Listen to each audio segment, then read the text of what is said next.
Assalamualaikum warahmatullahi wabarakatuh.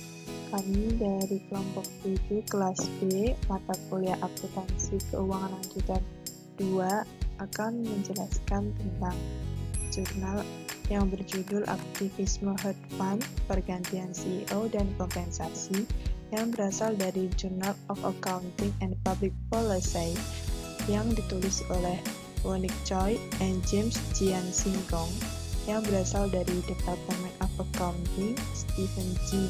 Miale, College of Business and Economics, California State University, Fulton, United States.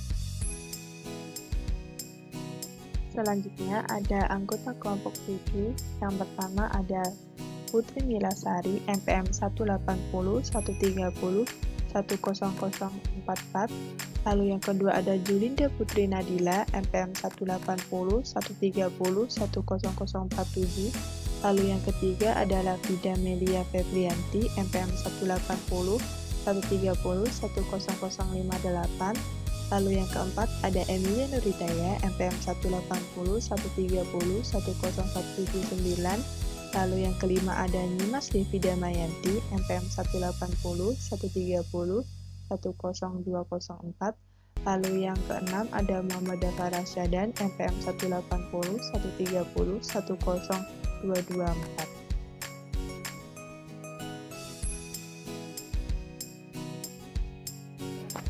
Abstrak. Artikel ini menganalisis pengaruh aktivis hedge fund pada hubungan antara pergantian CEO perusahaan target, kompensasi CEO dan kinerja kompensasi CEO, dan mempelajari peran tata kelola aktivis hedge fund.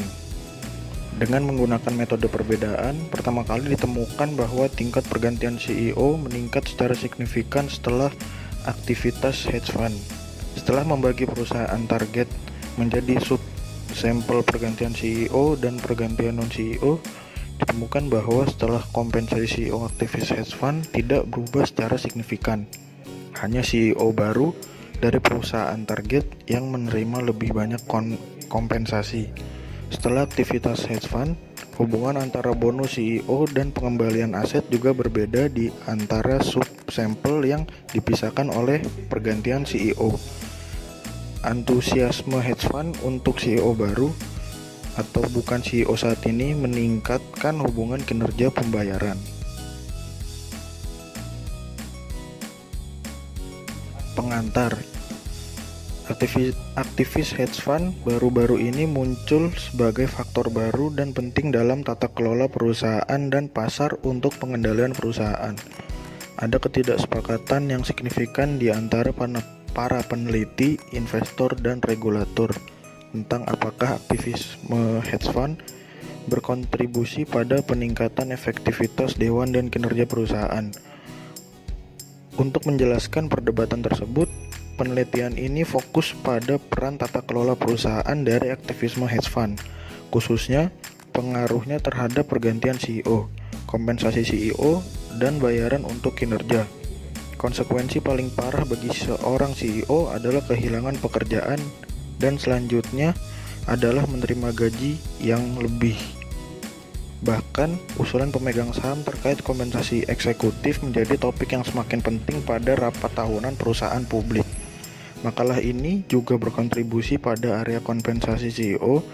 Menggunakan sampel lengkap aktivis hedge fund, pada awalnya ditemukan bahwa tingkat kompensasi CEO meningkat mengikuti aktivis hedge fund yang tidak tertabulasi, yang tampaknya kontras dengan peran tata kelola yang menguntungkan dari aktivis hedge fund. Namun, setelah membagi sampel menjadi CEO lama dan baru, hanya ditemukan CEO yang baru ditunjuk setelah aktivisme hedge fund menerima kompensasi lebih tinggi dan kenaikan gaji terkonsentrasi dalam bentuk bonus. Hasil penelitian ini menyoroti pentingnya pengendalian pergantian CEO dalam analisis aktivisme hedge fund dan kompensasi CEO. Selain itu, penelitian ini menunjukkan bahwa hubungan antara bonus dan kinerja ditingkatkan hanya untuk CEO baru.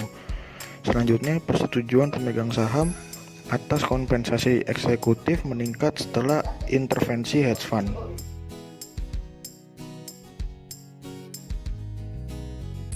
Selanjutnya akan membahas tinjauan pustaka dan pengembangan hipotesis. Sejak awal abad ke-21 telah menyaksikan peningkatan dramatis upaya pemegang saham untuk mempengaruhi manajemen dan dewan. Hedge fund adalah yang paling aktif dalam putaran gerakan aktivisme pemegang saham ini. Didefinisikan aktivisme hedge fund sebagai upaya dan intervensi oleh hedge fund untuk mempengaruhi dewan, manajemen puncak, dan strategi perusahaan setelah dana tersebut memperoleh kepentingan non-pengendali di perusahaan target. Biasanya lebih dari 5% saham beredar. Pada saat yang sama, reksadana dan dana pensiun mendukung upaya hedge fund untuk meningkatkan manajemen perusahaan dan meningkatkan keuntungan pemegang saham. Dapat disimpulkan bahwa hedge fund telah menjadi pemantau direktur dan pejabat yang lebih terinformasi di perusahaan daripada pemegang saham institusional lainnya.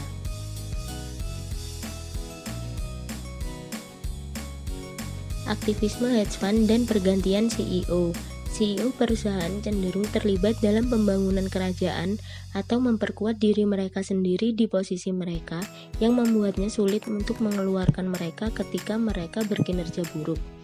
CEO perusahaan terbuka yang berkedudukan dapat melindungi diri mereka sendiri dari pergantian, baik melalui koneksi mereka dengan direktur atau melalui pengaruh politik mereka di dalam perusahaan. Tidak mengherankan jika dana lindung nilai aktivis akan memainkan peran disipliner dengan menghapusnya CEO yang menyebabkan masalah agensi atau CEO yang mengakar sehingga dapat menunjuk eksekutif yang lebih kompeten sebagai CEO di dalam perusahaan ini. Aktivisme hedge fund dan tingkat dan struktur kompensasi CEO. Ada dua teori yang bersaing tetapi tidak saling eksklusif, yaitu yang pertama teori kontrak yang efisien dan hipotesis kekuatan manajerial. Hipotesis kekuatan manajerial berpendapat bahwa CEO yang berkuasa seringkali mempengaruhi cara dewan direksi menetapkan gaji eksekutif dan menyebabkan distorsi yang meluas dalam pengaturan gaji. Untuk CEO lama yang berkinerja buruk, teori kontrak yang efisien akan memprediksi kompensasi CEO yang lebih rendah, sementara hipotesis kekuatan manajerial memprediksi bahwa perusahaan target tidak akan dapat menurunkan tingkat kompensasi CEO untuk CEO yang bertahan, yang kemungkinan besar berkuasa.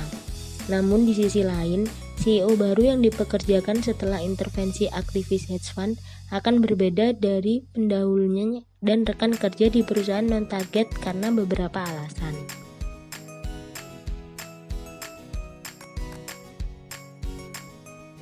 Aktivisme hedge fund dan hubungan gaji kinerja. Gaji untuk kinerja adalah salah satu prinsip paling penting dalam menetapkan gaji CEO.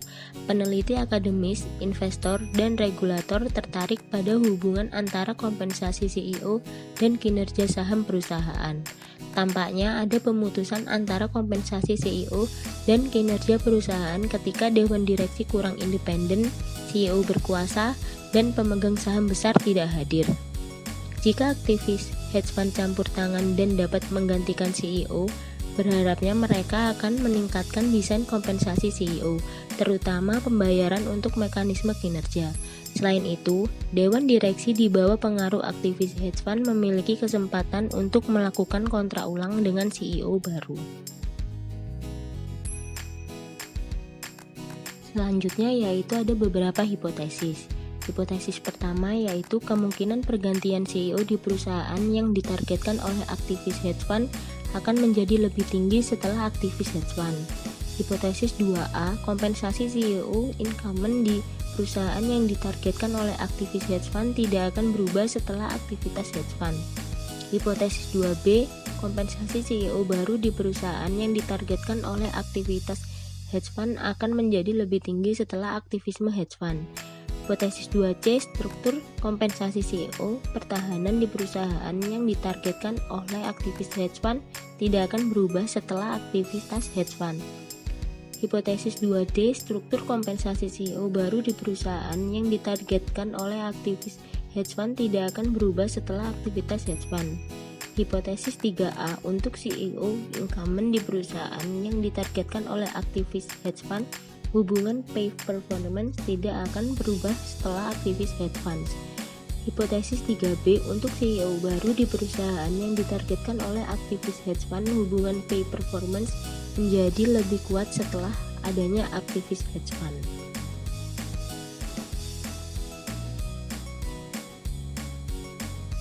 Pengumpulan data hedge fund.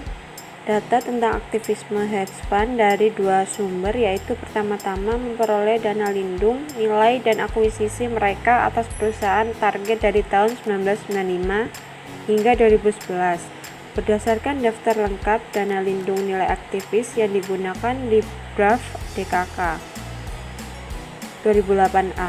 Peristiwa intervensi menggunakan semua file jadwal 13D dan 13D atau A dari tahun 2005 hingga 2015 secara manual, mengkodekan pengidentifikasi perusahaan target yaitu GIFKey, KUSIP untuk digabungkan dengan database lain. Jumlah sampel awal kegiatan aktivis hedge fund adalah 2.922.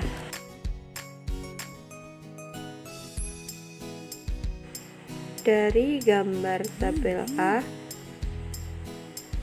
di situ contoh aktivisme hedge fund kami yang terakhir dengan data yang tersedia untuk percobaan skor kecenderungan mencapai 601 peristiwa. Panel A dari tabel 1 merangkum konstruksi sampel proses di panel B.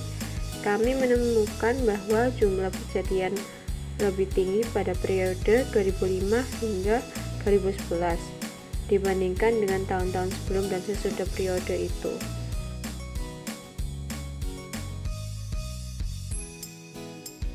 Pencocokan skor kecenderungan.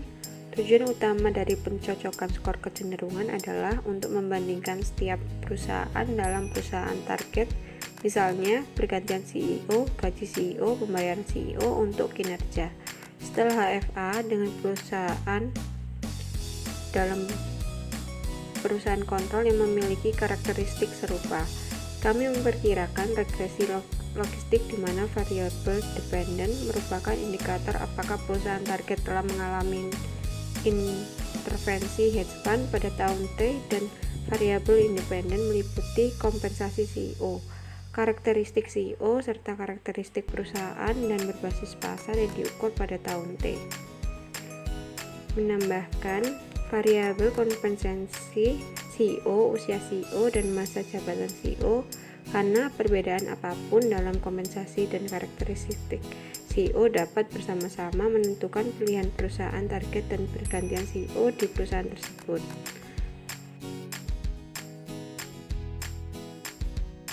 Panel A dari meja 2 menyajikan hasil analisis regresi logistik ini. Konsisten dengan literatur sebelumnya, perusahaan lebih cenderung menjadi target aktivis hedge fund ketika perusahaan itu lebih kecil ukuran, penilaian pasar yang buruk, Tobinski, leverage yang lebih tinggi, LEV, pembayaran dividen yang lebih rendah, dividen, pengembalian abnormal sebelumnya yang buruk, BAR 12,1, dan masa jabatan CEO yang lebih kecil, kontainer. Panel B dari meja 2 menunjukkan nilai rata-rata dari setiap sampel dan menguji perbedaan menggunakan dua sisi T.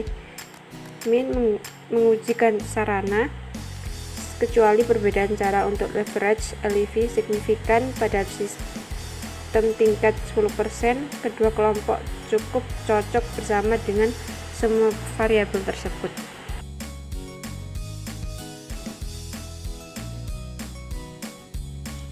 Selanjutnya ada hasil empiris.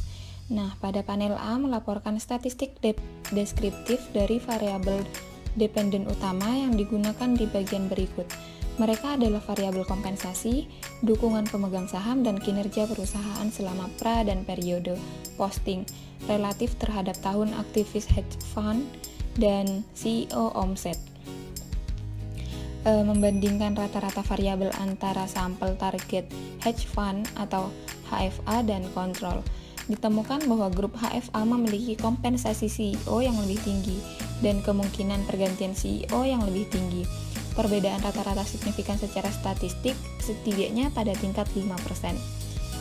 Oleh karena itu, untuk menguji pengaruh pergantian CEO aktivis hedge fund dan kompensasi CEO, perlu untuk mengontrol perbedaan dalam dimensi tersebut dengan menggunakan desain penelitian perbedaan dalam perbedaan. Selanjutnya ada hipotesis yang pertama, yaitu aktivisme hedge fund dan pergantian CEO. Dalam panel A ditemukan bahwa kemungkinan pergantian CEO untuk HFA meningkat setelah aktivitas hedge fund, sedangkan untuk perusahaan kontrol secara umum menurun dari waktu ke waktu. Tingkat kompensasi CEO perusahaan target umumnya lebih tinggi daripada perusahaan kontrol seperti yang ditunjukkan di panel B. Di panel D ditemukan bahwa bonus baru CEO meningkat lebih dramatis untuk sampel HFA dibandingkan dengan grup kontrol. Di panel F menunjukkan pola yang tidak stabil dalam rasio kompensasi berbasis ekuitas baru CEO dalam sampel HFA. Selanjutnya ada hipotesis yang kedua, yaitu aktivisme hedge fund dan tingkat kompensasi CEO. Didasarkan pada desain penelitian perbedaan dalam perbedaan, koefisien pada HFA menangkap apakah ada perubahan dalam variabel dependen setelah aktivitas hedge fund tahun T untuk sampel HFA, perbedaan dari perubahan setelah tahun T, placebo untuk sampel kontrol. Terdapat peningkatan yang signifikan dalam total kompensasi dan bonus CEO baru setelah HFA. CEO baru perusahaan HFA menerima kompensasi yang lebih tinggi dan bonus lebih tinggi dibandingkan dengan CEO lama. Selanjutnya ada hipotesis yang ketiga, aktivisme hedge fund dan hubungan pembayaran kinerja kontemporer. Nah, pada kolom 1-2 menunjukkan hasil perusahaan kontrol mengalami peningkatan hubungan antara bonus dan laba tahunan ketika tidak ada pergantian CEO. Sedangkan pada kolom 3-4 menunjukkan hasil bahwa hubungan yang lebih kuat antara kompensasi CEO baru, perusahaan target atau bonus, dan kinerja operasi ROA setelah aktivitas hedge fund. Sedangkan pada kolom 5-8 menunjukkan bahwa hubungan yang lemah antara kompensasi ekuitas CEO, ROA, dan rate. Interpretasi kami adalah bahwa kompensasi ekuitas terutama berfungsi untuk memotivasi para eksekutif agar berkinerja lebih baik di masa depan, dan dengan demikian memiliki hubungan yang lemah dengan kinerja saat ini. Selain itu, tidak ada efek signifikan dari aktivitas hedge fund pada hubungan antara kompensasi dan kinerja CEO baru.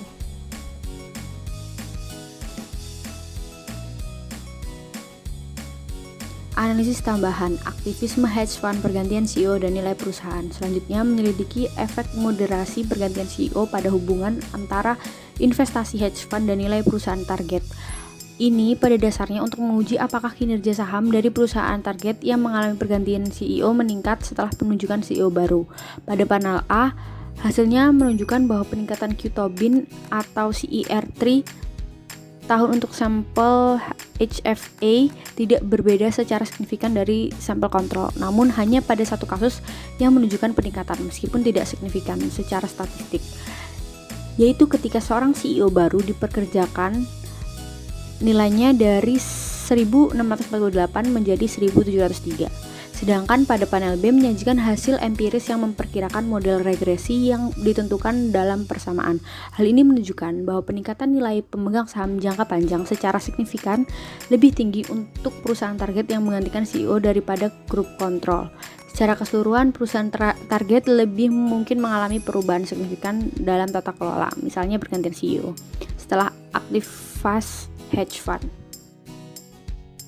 Yang kedua adalah aktivisme hedge fund dan insentif CEO. Karena sebagian besar dana lindung nilai bertujuan untuk memaksimalkan nilai pemegang saham, penelitian ini berlanjut pada apakah dana lindung nilai aktivis memberikan insentif yang lebih kuat kepada CEO agar mereka dapat memaksimalkan nilai pemegang saham. Namun, sejak aktivis hedge fund menjadi lebih termonitor direksi dan pejabat di perusahaan target daripada pemegang saham institusional lainnya. Ada kemungkinan juga bahwa dewan direksi belum tentu menyediakan CEO yang lebih kuat insentif. Dalam kasus ini, tidak ditemukan peningkatan apapun dalam insentif CEO setelah intervensi hedge fund. Seperti yang dilaporkan di panel A, tidak menemukan dukungan bahwa hedge fund meningkatkan kontrak insentif CEO baru karena variate menunjukkan bahwa ada lebih banyak penurunan. Yang selanjutnya atau yang ketiga adalah aktivisme hedge fund dan Seonpay. Dodd-Frank Act yang disahkan setelah krisis keuangan memperkenalkan suara penasehat atau Seonpay atau SOP di AS pada tahun 2010 dan diberlakukan oleh SEC pada awal 2011. Jadi SOP menyediakan pemegang saham saluran untuk memberikan umpan balik kepada perusahaan tentang desain kompensasi eksekutif melalui SOP ini. Sebagai analisis tambahan, pemeriksaan berlanjut pada apakah pemegang saham lain menyetujui intervensi hedge fund dalam kontrak kompensasi CEO perusahaan target. Untuk melakukan itu, pengujian dilakukan terhadap hal-hal apakah suara SOP meningkatkan setelah aktivitas hedge fund. Hasilnya ditemukan bahwa perbedaan dalam perbedaan hasil univariate tidak signifikan. Namun seperti yang dilaporkan dalam panel B, hasil regresi menunjukkan koefisien yang positif dan signifikan, kecuali saat CEO yang sedang menjabat tetap tinggal. Dengan kata lain, suara pemegang saham yang mendukung kompensasi eksekutif dalam SOP meningkatkan secara signifikan setelah intervensi hedge fund dan CEO baru ditunjuk. Penemuan ini konsisten dengan bahwa HFA memberikan atau memperbaiki desain sistem kompensasi eksekutif terutama untuk CEO baru. Yang keempat adalah uji ketahanan analisis perubahan. Untuk memastikan bahwa kesimpulan tidak dipengaruhi oleh pilihan desain penelitian, maka dilakukan analisis perubahan. Regresi di mana variabel diukur dalam perubahan kurang rentan terhadap masalah variabel yang dihilangkan berkolerasi, menghilangkan efek tetap yang pasti, dan memberikan tes asosiasi yang lebih andal. Dilakukan regresi perubahan variabel kompensasi CEO pada variabel HFA dan perubahan variabel kontrol. Hasilnya tidak tertabulasi konsisten dengan temuan yang dilaporkan dalam tabel 5 pada peningkatan yang signifikan pada pembaruan kompensasi CEO setelah aktivisme hedge fund. Yang kelima yaitu uji ketahanan definisi alternatif periode pasca. Seperti yang diketahui bahwa ada batasan penelitian ini yang menggunakan data aktivisme hedge fund yang diperoleh dari arsip SEC yang tersedia untuk karena tidak dapat mengamati kapan dana lindung nilai benar-benar keluar dari perusahaan target. Ada kemungkinan bahwa periode pasca yang mencakup tahun-tahun setelah keluarnya dana lindung nilai. Jika analisis menunjukkan perubahan yang signifikan dalam periode pasca sementara tidak ada saham yang lebih signifikan yang dimiliki oleh hedge fund di tahun kedua setelah penelitian ini, itu menunjukkan bahwa dampak kehadiran hedge fund di tahun penelitian dan tahun +1 pasti lebih kuat. Jika Brave pada 2008 menyatakan analisis tingkat perputaran portofolio nilai dalam sampel kami menyarankan periode penyimpanan yang mendekati 20 bulan. Oleh karena itu dilakukan uji ketahanan atau tidak tertabulasi menggunakan periode post HFA yang didefinisikan sebagai tahun +1 dan tahun +2 relatif terhadap tahun hedge fund atau tahun T. Ditemukan bahwa hasilnya tetap dan tidak berubah. Selanjutnya, tujuan dari aktivis hedge fund. Ditemukan bahwa 25% dari contoh peristiwa hedge fund menunjukkan bahwa perbaikan tata kelola adalah salah satu tujuan investasi mereka.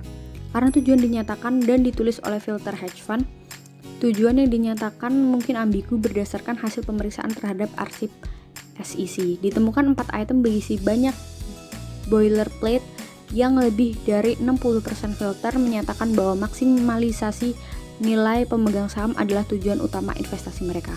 Untuk memeriksa relevansi dari tujuan yang dinyatakan, diperiksa pula apakah kompensasi CEO berbeda ketika hedge fund menyatakan bahwa perbaikan tata kelola adalah tujuan utama investasi mereka,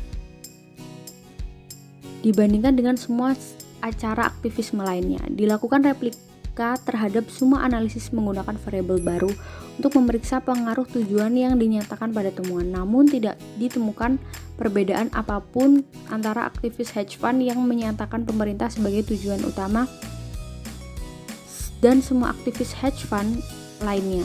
Hal ini menunjukkan bahwa tujuan hedge fund tidak informatif dalam hal efek realnya pada aspek spesifik tata kelola perusahaan.